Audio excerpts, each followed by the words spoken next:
شعور بخشا؟ کس نے تجھے چلنا سکھایا؟ کس نے تجھے بولنا سکھایا؟ کس نے تیری چھاتی میں زور رکھا؟ آج تو کڑیل جوان ہے، آج دولت کے انبار تیرے پاس ہیں، آج تو چودھری ہے، آج تو خان صاحب ہے، آج تو بہت بڑا عالم ہے، آج تو مفتی ہے، آج تو پیر ہے، آج تو منسٹر ہے، آج تو ناظم ہے، آج دنیا تیری بات گزار ہے، آج تیرے دماغ میں وہ قوت رکھ دی گئی کہ دنیا کو تو انگلیوں پہ نچا رہا ہے۔ ذرا پلٹ کے دیکھنا پیچھے، ذرا پیچھے لوٹ کے تو دیکھ، تو چار پائی کے سہارے بھی چلنا نہیں جانتا تھا، پھر تجھے چار پائی سے چلنا سکھایا، پھر تو نے چلنا اور چلتا تھا، دو قدم تو گر پڑتا تھا۔ ذرا ماضی کی طرف پلٹ کے دیکھ، اور تو بھول گیا رب کو جس نے تجھے اتنا کچھ دیا۔ چل ماضی کی طرف پلٹ کے نہیں دیکھنا، مستقبل کی طرف ہی جھانک کے دیکھ لے۔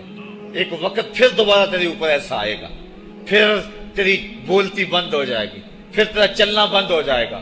چار پائی سے لگ گیا، مورے میں تکلیف ہو گئی، تو فالج زدہ ہو گیا۔ سارے گھر والے 4 دن تو بڑی خدمت میں لگے رہے، لیکن انہیں اپنے کام بھی تو کرنے تھے، پھر آہستہ آہستہ تجھے اگنور کرنا شروع کر دیا۔ تو بھی اس بات کو سمجھنے لگا۔ پھر وہ وقت بھی آیا کہ تیری چار پائی کو اندر سے اٹھا کے برآمدے میں رکھ دیا کہ بابا کھانستا ہے، بچے ڈسٹرب ہوتے ہیں، جراثیم پھیلتے ہیں، اب نوکر تجھے روٹی دینے لگا۔ شام کو بیٹا آتا ہے، 2 لمحے کھڑا ہوتا ہے، پھر اپنے بیڈ روم میں چلا جاتا ہے، تو اس کی صورت کو ترستا رہتا ہے۔ آج تیری زندگی اجیرن بن گئی، پھر تیرے اوپر ایسے حملے بیماریوں کے ہوئے، ایسی تکلیفیں ہوئیں، بول و براز بھی اوپر، لوگ ناک پہ کپڑا رکھ کے تجھے اٹھاتے ہیں۔ اس وقت تو اپنی زندگی سے تنگ آ گیا، تو کہتا ہے ڈاکٹر کو لگا زہر کا ٹیکہ، مجھے موت آ جائے۔ بتا ہم تجھے موت بھی نہ دیتے تو کیا کرتا؟ ہم نے تجھے زندگی دی تھی، یہ ہمارا احسان، اور اب تمہیں موت اگر دیں گے تو یہ بھی ہمارا احسان ہے۔ اگر تو تڑپتا تھا، تیری زندگی جو ہے وہ اجیرن بن چکی تھی، سارے تجھ سے تنگ آ گئے تھے، تیرے بیٹے بھی کہتے دعا کرو اللہ بابے کو پردہ دے دے، سارے تیرے پردہ مانگ رہے تھے، اب بتا کہ ہم تجھے پردہ بھی نہ دیتے تو کیا کرتا؟ ثم اماتہ فاقبرہ، شکر کر ہم نے تجھے موت عطا کر دی، فاقبرہ، اور پھر اس کے بعد تجھے قبر دی۔ کتا بھی تو مرا تھا، گھسیٹ کے روڑی پہ ڈال دیا، بکری بھی تو مری تھی، گھسیٹ کے روڑی پہ ڈال دیا، تجھے بھی روڑی پہ ڈال دیا جاتا تو کیا تھا؟ لیکن کہا نا یہ میرا شاہکار ہے، پہلے سے غسل دو، بیری کے پتے بھی ڈال لینا، صفائی خوب ہو جائے، اس کو چٹے لباس کا کفن دو، اس کے سند سند پہ خوشبو ملو، اس کو سلگھاؤ، خوشبوئیں سلگھاؤ، اس کو خوبصورت چارپائی پہ ڈالو، اس کے اعضائے سجدہ پہ مشک ملو، اور اس کی جو ہے وہ چارپائی کے دائیں بائیں پھول رکھو، اور اب سارا زمانہ تیرا منہ دیکھنے آ رہا ہے، ذرا سوچ تیرا منہ دکھانے کے قابل ہے؟ اور پھر کہا اب اس کو اٹھاؤ، قبرستان میں لے چلو، زمانہ آ گیا، تو آج دولہا بنا ہوا ہے اور زمانہ تیری برات بنی ہوئی ہے۔ اور کہا کہ ایک آدمی نہ اٹھائیں، اس کا پروٹوکول ہے، اس کو 4 آدمی اٹھائیں، کندھا بھی بدلتے رہیں، کہا زیادہ تیز بھی نہ چلنا، میرے شاہکار کو کہیں جھٹکا نہ لگے۔ اور پھر تیرا پروٹوکول، امام کعبہ بھی ہو تو وہ پیچھے ہے، تیری لاش آگے۔ تو نے ہمارے ساتھ کیا کیا، ہم نے تیرے ساتھ کیا سلوک کیا؟ یا ایھا الانسان ما غرک بربک الکریم، ہم نے کہا اس کے لیے چھوٹا سا گھر بنا دو، اور اس کے اندر پردے میں اس کو رکھ کے اوپر سے مٹی ڈال دو، اوپر پھول ڈال لو، اور پھر اتنی دیر تک کھڑے رہو جتنی دیر تک اونٹ کو ذبح کرتے ہیں، اس کی کھال ادھیڑتے ہیں، اس کا گوشت بناتے ہیں، پھر اس کو تقسیم کرتے ہیں، اور پھر آؤ تو دعائیں شروع کر دو، کبھی کل کی محفل سجا دو، کبھی 10ویں کی، کبھی چہلم کی۔ اے انسان، تیرے ساتھ جو کچھ ہوا لوگوں کی نظروں کے سامنے تجھے رسوا تو نہیں کیا میں نے؟ یا ایھا الانسان ما غرک بربک الکریم، ذرا پیچھے پلٹ کے دیکھ لے، نہیں تو آگے جھانک کے دیکھ لے، تجھے کبھی تو شرم آئے گی، تو کہاں بھٹک گیا، کہاں بہہ گیا۔ آ جا اس کریم رب کی طرف جو 70 ماؤں سے زیادہ پیار کرتا ہے۔ آنا تو نے ہے ہی، آج نہیں تو کل آئے گا، تو کل جو پھر کفن میں منہ چھپا چھپا کے آتا پھرے گا، آج کھلے منہ ہی آ جا۔ آج میری رحمتیں تیرا بڑھ بڑھ کے استقبال کر رہی ہیں۔ روبی بن حراش ایک بزرگ ہوئے اور تابعی ہیں، تابعی وہ تھا جس نے صحابی کو دیکھا ہو، ساری زندگی ان کے چہرے پہ مسکراہٹ نہیں آئی، وہ کہتے تھے کیا خبر میرا انجام کیا ہوگا۔ شیخ سعدی فرماتے ہیں جب تو دنیا پہ آیا تھا نا تو روتا تھا، یہ سارے ہنستے تھے۔ بچہ جب پیدا ہوتا ہے تو اور اس کا رونا اس کی زندگی کی دلیل ہے۔ جب تک بچہ چیختا نہیں سارے پریشان ہوتے ہیں، آواز نہیں آ رہی، پتہ نہیں زندہ ہے کہ جو ہے وہ گوشت کا لوتھڑا ہے۔ جب بچہ چیختا سارے خوش ہو جاتے ہیں، مبارکیں دیتے ہیں، مٹھائیاں بانٹتے ہیں۔ تو اس کا رونا اس کی زندگی پہ دلیل۔ شیخ سعدی فرماتے جب تو آیا تھا تو روتا تھا، یہ ہنستے تھے، ایسے زندگی گزار تو ہنستا ہوا جائے یہ روتے رہ جائے، یہ نہ ہو کہ روتا آیا تھا روتا ہی جانا پڑے تجھے۔ روبی بن حراش ساری زندگی نہیں مسکرائے، فرماتے تھے کیا خبر میرا انجام کیا ہوگا۔ وقت بیتتا گیا، آخر میں فوت ہو گئے۔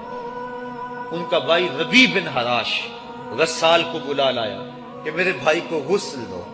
غسال جب غسل دینے کے لیے داخل ہوا تو فوراً باہر پلٹ آیا۔ ربی پوچھنے لگا کیا ہوا ہے؟ کہا یار تیرا بھائی بڑا عجیب ہے۔ کہا ہوا کیا ہے؟ کہا نحنو نغتسلہ وہو یتبسم، ہم اسے غسل دیتے ہیں وہ آگے سے مسکراتا ہے۔ کہا اس نے قسم کھائی تھی جب تک اپنا اچھا انجام نہیں دیکھوں گا نہیں مسکراؤں گا۔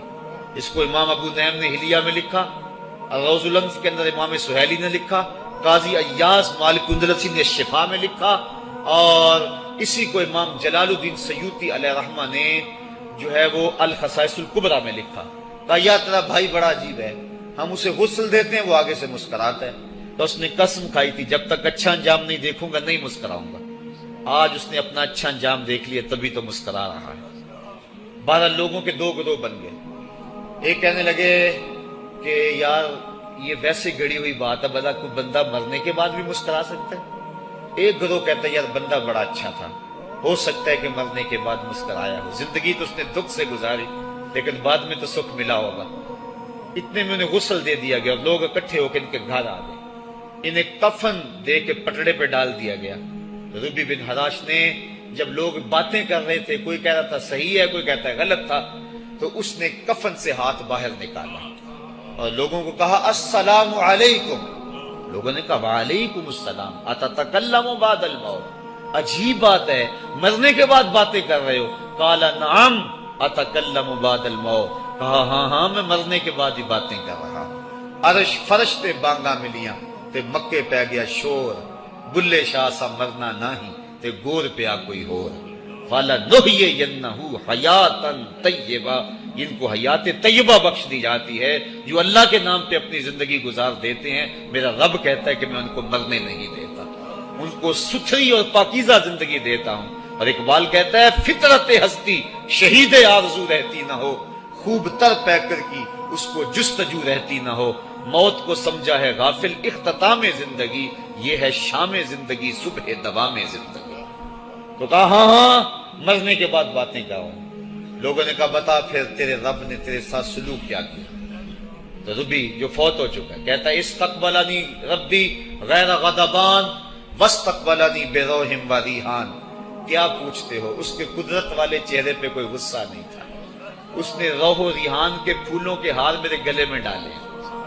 لوگوں نے باتیں پوچھنا شروع کر دی، موقع مل گیا ایک مردہ بول پڑا، کوئی ادھر کی پوچھ رہا ہے کوئی ادھر کی پوچھ رہا ہے۔ امام ابو نعیم لکھتے ہیں کہ جب لوگوں نے سلسلہ کلام طویل کر دیا تو ربی بن حراش نے کہا اجلوا بی ولا تؤخروا بی لان ابا القاسم ينتظر علی الصلاۃ، دیر نہ کرو مجھے جلدی جلدی قبرستان میں لے جاؤ، تم مجھے باتوں میں لگا رہے ہو، امام الانبیاء میرے جنازے کا انتظار فرما رہے ہیں۔ لوگوں نے جنازہ پڑھا اور اپنے گھروں میں آنے کی بجائے سیدھا ام المومنین حضرت عائشہ صدیقہ رضی اللہ تعالی عنہا کی چوکھٹ پہ چلے گئے اور جا کے سارا ماجرا کہا۔ وہ ابھی باقاعدہ حیات تھی۔ کہا ایک آدمی نے مرنے کے بعد یوں باتیں کی ہیں، آپ اپنی رائے بتائیں کہ یہ کیا ہو سکتا ہے۔ تو ام المومنین رضی اللہ تعالی عنہا نے فرمایا تم کیوں پریشان ہو گئے ہو، میرے سرتاج آقا فرما گئے ہیں کانا رجل من امتی یتکلم بعد الموت، میری امت میں ایسے مرد بھی ہوں گے جو مرنے کے بعد باتیں کیا کریں گے۔ تو وہ لوگ جنہوں نے اپنی زندگی اللہ کے نام لگا دی اور اس کے ذکر کے نام لگا دی، وہ مرنے کے بعد بھی ابدی اور سرمدی زندگی پاتے ہیں۔ اور جو لوگ اللہ سے بے بہرہ ہیں، اس کی خشیت سے جن کا سینہ خالی ہے اور دین کا چراغاں جن کے سینے میں نہیں ہے، وہ چلتے پھرتے بھی مردہ ہیں۔ ان کے سینے میں دھڑکتا ہوا دل تو ہے لیکن تمانیت کا نور اس میں نہیں رکھتے ہیں۔ وہ دھرتی کے اوپر چلتے تو ہیں لیکن دھرتی کا بوجھ ہیں، لیکن یہ لوگ وہ دھرتی کی چھاتی میں ہیں لیکن دھرتی کا وقار ہے۔ ان کی قبروں سے بھی زندگی پھوٹ رہی ہے اور ضیائیں پھوٹ رہی ہیں۔ میں جب بھی کبھی لاہور گیا ہوں تو ایک منظر مجھے اپنی طرف کھینچتا ہے، جب میں دریائے راوی کے اس پار ہوتا ہوں تو میں ایک قبر دیکھتا ہوں جس پہ حسرتیں برس رہی ہیں۔ وہ بر صغیر کا مطلق العنان حکمران، جس کی کے اشارہ ابرو سے ہندوستان کی تقدیر بدلتی تھی، آج چند تاش کھیلنے والی ٹولیاں اس کی قبر پہ بیٹھی ہیں۔ اس کی محبوب بیوی جو بادشاہ کے پیچھے بیٹھتی تھی اور پردہ پیچھے لٹک رہا ہوتا، بادشاہ کا کوئی فیصلہ اسے ناگوار ہوتا، پیچھے سے وہ کمر ٹھونکتی، بادشاہ فیصلے بدل لیتا۔ جس کے اشارہ ابرو سے ہندوستان کی تقدیر کے فیصلے تبدیل ہوتے تھے، اس کی قبر بھی ساتھ ہی اندھیرے میں ہے۔ اور اس کی بیٹی کی قبر کے اوپر زیب النساء کے مقبرے پہ لکھا ہے، بر مزار ماں غریباں، نہ چراغے نہ گلے، نہ پرے پروانہ سوزت، نہ صدائے بلبلے۔ ہم غریبوں کی قبر پہ کون چراغ جلانے آئے گا، کون پھول ڈالنے آئے گا؟ نہ کوئی بلبل گیت گانے آئے گی اور نہ کوئی پروانہ پر جلانے آئے گا۔ یہ وہ جو مطلق العنان تھے، یہ ان کی قبر کی کہانی سنائی۔ اور جب میں دریائے راوی کا کنارہ پار کرتا ہوں تو ایک لوح مزار وہ بھی ہے جہاں جلی حروف میں لکھا ہے، گنج بخشے فیض عالم، مظہر نور خدا، ناکساں پیر کامل، کامراں رہنما۔ جب زندگی ایک طرح کی نہیں ہوتی تو پھر موت بھی ایک طرح کی نہیں ہوتی۔ جب دنیا پہ رہنے والے لوگ ایک طرح سے زندگی نہیں گزارتے تو ان کی برزخ بھی ایک طرح کی نہیں ہوتی۔ تو یہ ہیں وہ لوگ جن کی قبروں پہ آج بھی چراغاں ہیں، جن کے نام کا آج بھی تنتنا ہے۔ 1000 سال گزر گئے، ان کی نسبی اولاد تو کوئی نہیں ہے، انہوں نے تو شادی بھی نہیں کی تھی، لیکن اس کے باوجود دن کو چلے جاؤ، کڑکتی دوپہر کو چلے جاؤ، برستی بارش میں چلے جاؤ، لمبی رات کی تنہائی میں چلے جاؤ، موسم کی کسی بھی شدت میں چلے جاؤ، حکومتوں کے بدلتے ہوئے ماحول، مارشل لاؤ کی کیفیتیں، جس دور جس حالت میں مرضی جاؤ، آپ کو وہاں میلہ نظر آئے گا، وہاں ہجوم عاشقہ نظر آئے گا۔ ارے میں گسارو سویرے سویرے، خرابات کے گرد پھیرے بپھیرے، کبھی اس طرف بھی گزر کر تو دیکھو، بڑی رونقیں ہیں فقیروں کے ڈیرے۔ تو وہ لوگ جنہوں نے اپنی زندگی اپنے مالک کے نام گزاری، وہی زندہ ہیں، وہ سرمدی اور ابدی زندگی پائے ہوئے ہیں۔ صاحبو، اب میرے اور آپ کے پاس سانسوں کا موقع موجود ہے، ورنہ یہ سانسیں تیزی کے ساتھ پگھل رہی ہیں۔ میں کل امام راضی کو پڑھ رہا تھا، وہ کہتے ہیں، ایک بزرگ فرماتے ہیں، مجھے سمجھ نہیں آ رہی تھی ان الانسان لفی خسر کی، کہ بے شک انسان گھاٹے میں ہے۔ تو میں سوچ رہا تھا کیسے گھاٹے میں ہے، تو کہا کہ مجھے سمجھ اس طرح آئی کہ میں بازار گیا، میں نے ایک شخص کو دیکھا جو پھٹے پہ برف رکھ کے بیچ رہا تھا، اور آواز کیا لگا رہا تھا، ارحمو ارحمو من یذوب راس مالہ، اور رحم کرو اس بندے پہ، اگر تم نے تھوڑی بھی دیر لگا دی اور میرے سے سودا نہ خریدا تو میرا جو راس المال ہے میرا وہ بھی لٹ جائے گا، کیونکہ برف تو میری پگھلی جا رہی ہے، اور اگر تم نے خرید لی میری برف تو میرے پیسے کھڑے ہو جائیں گے، اور اگر تم نے میری برف خریدنے میں دیر کر دی تو جو میں نے پیسے لگائے ہیں میرے وہ بھی پورے نہیں ہوں گے۔ تو وہ کہہ رہا تھا ارحمو من یذوب راس مالہ، وہ کہتے مجھے ان الانسان لفی خسر کی سمجھ نہیں آ رہی تھی، اس کے اس جملے کو سن کے سمجھ آ گئی کہ انسان جلدی جلدی اپنی سانسوں کو گنوا رہا ہے، اسے چاہیے کہ جلدی جلدی ان سانسوں سے کام لے لے، ورنہ یہ سانسوں کی برف پگھل جائے گی اور اس کی یہ پونجی بھی برباد ہو جائے گی۔ تو صاحبو، میں اور آپ لمحہ لمحہ موت کے قریب ہو رہے ہیں، لمحہ لمحہ موت کے قریب ہو رہے ہیں۔ آج میں دوپہر کو بیٹھا تھا تو وہ ایک شخص آ کے میاں صاحب کا شعر پڑھنے لگا، دیگر تے دن گیا محمد اوڑک نو ڈب جانا۔ تو میری نظر چلی گئی، میں نے کہا ابھی تو 10 بجے ہوں گے، تو میں نے کہا صبح کے 10 بھی بج گئے ہیں اور پھر 12 بھی بج جانے، پھر ظہر بھی ہوگی، پھر دیگر بھی ہوگی، اور اس کے بعد پھر شام بھی ہو جانی ہے۔ اب ہم دیگر تک تو پہنچ گئے ہیں، اب شام کے تدلکے بھی قریب ہو گئے ہیں، تو یہ دن ڈوب جانا ہے تھوڑی دیر کے بعد۔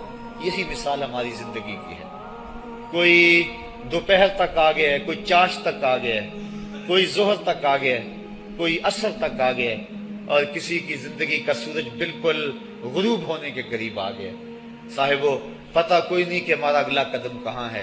اس سے قبل کہ کوئی حجت باقی نہ رہے، مجھے آپ کو اپنی زندگی پہ نظر ثانی کرنا ہوگی، اپنے گناہوں کا اور اپنی نیکیوں کا حساب لگانا ہوگا۔ ایک ترازو تو کل محشر کے میدان میں لگے گا، ایک ترازو ضمیر کی عدالت میں آج ہی لگانا ہوگا۔ ہمیں دیکھنا ہوگا ہمارے پلے کتنے عمل ہیں اچھے، اور جو اچھے عمل ہیں ان میں خلوص والے کتنے ہیں، لوگوں کے دکھاوے والے کتنے تھے، رب کے لیے کتنے عمل کیے اور لوگوں کے لیے کتنے کیے۔ تو پھر ترازو لگا کے ہم نے اپنے اعمال نامے کو آج ہی تولنا ہے اور وزن کرنا ہے، اور اپنی زندگی کو نیکی کا حسن دینا ہے۔ وقت کٹ رہا ہے، زندگی لمحہ لمحہ موت کے قریب ہو رہی ہے، قبل اس سے کہ کوئی حجت باقی نہ رہے، ہم ہاتھ ملتے رہ جائیں، پچھتاتے رہ جائیں تو کیا فائدہ ہوگا۔ بلکہ میں نے تو پڑھا کتابوں میں، علماء لکھتے ہیں قیامت کے دن تو نیکوکار بھی پچھتائیں گے۔ بدکاروں نے تو پچھتانا ہی پچھتانا ہے، نیکوکار بھی پچھتائیں گے۔ بدکار تو اس لیے پچھتائیں گے انہوں نے اتنے گناہ کیوں کیے، تو نیکوکار کیوں پچھتائیں گے؟ جب وہ اپنے اچھے اعمال کی جزا دیکھیں گے تو وہ پچھتائیں گے، ہائے جو چند لمحے ضائع ہو گئے وہ بھی کیوں ضائع ہو گئے، وہ بھی میں نے کیوں برباد کر دیے، وہ بھی اس راستے پہ ڈالے ہوئے ہوتے۔ تو آج مجھے آپ کو موقع ہے، دیکھیں قبریں، کتنی قبریں جو ہیں وہ ہمارے کتنے ملنے والے، ذرا نظر دوڑائیں نا، آج ہم کتنوں کو کندھوں پہ اٹھا کے قبرستان چھوڑ آئے ہیں۔ حضرت غوث اعظم رضی اللہ تعالیٰ عنہ فرماتے ہیں، جا کے قبرستانوں میں دیکھو کتنے کتنے حسینوں کی مٹی خراب ہو رہی ہے، جو اپنے بدن پہ ایک چٹکی مٹی نہیں پڑنے دیتے تھے، آج ان کا کفن بھی تار تار ہو گیا ہے۔ جو اپنے کلف لگے کاٹن کو سلوٹ نہیں آنے دیتے تھے، آج ان کے کفن بھی ٹوٹ گئے ہیں اور ہڈیوں کے جوڑ جوڑ الگ ہو گئے۔ تو وقت ہمارے اوپر وہ آنے والا ہے، کسی نے آج تک موت کا انکار نہیں کیا۔ میں نے لوگوں کو خدا کا انکار کرتے دیکھا، آپ نے بھی دیکھا، لیکن کوئی موت کا آج تک انکار کرتا نہیں دیکھا گیا۔ موت اپنا آپ منوا لیتی ہے۔ میں اور آپ موت کے بتدریج قریب ہو رہے ہیں، ہمارا اٹھنے والا ہر قدم ہمیں موت کے قریب کر رہا ہے۔ تو قبل اس سے کہ وہ وقت آ جائے اور کوئی حجت باقی نہ رہے اور ہم ہاتھ ملتے رہ جائیں، وقت پر کافی ہے ایک قطرہ بھی آب خوش ہنگام کا، جل گیا جب کھیت برسا بھی تو پھر کس کام کا، پھر تو پچھتاوا ہی ہوگا۔ آج ہم پچھتا لیں تاکہ زندگی میں حسن نیکی کا آ جائے۔ یہ میری آپ سے درد مندانہ اپیل ہے، گزارش ہے، اور میری آپ سے التماس ہے کہ یہ تھوڑی سی زندگی اللہ نے جو مجھے اور آپ کو ودیعت کی ہے، یہ بڑا تھوڑا سا عرصہ ہے، تھوڑا سا موقع ہے۔ یہ دنیا بوائی کا موسم ہے، آخرت کٹائی کا موسم ہے۔ جو بوائی کے موسم کو برباد کر بیٹھا ہے، کٹائی کے موسم میں اس کے ہاتھ کچھ نہیں لگتا۔ تو آج تخم میں عمل ڈال لیں، آج ایک بیج ڈالیں گے کل 70 کاٹ لیں گے، لیکن اگر آج کچھ نہ کیا، اپنی سانسیں برف کی طرح پگھلا دیں، تو یہ اس شخص کی طرح ہے جو پھٹے پہ رکھ کے برف کہہ رہا ہے کہ میرے اوپر رحم کرو، اگر تم نے میرے سے برف نہ خریدی تو میرا راس المال بھی لٹ جائے گا۔ ہمارا راس المال سانسوں کی صورت میں لٹ رہا ہے۔ اللہ مجھے آپ کو اپنی رحمتوں کا حصار عطا فرمائے۔ وآخر دعوانا ان الحمد للہ رب العالمین۔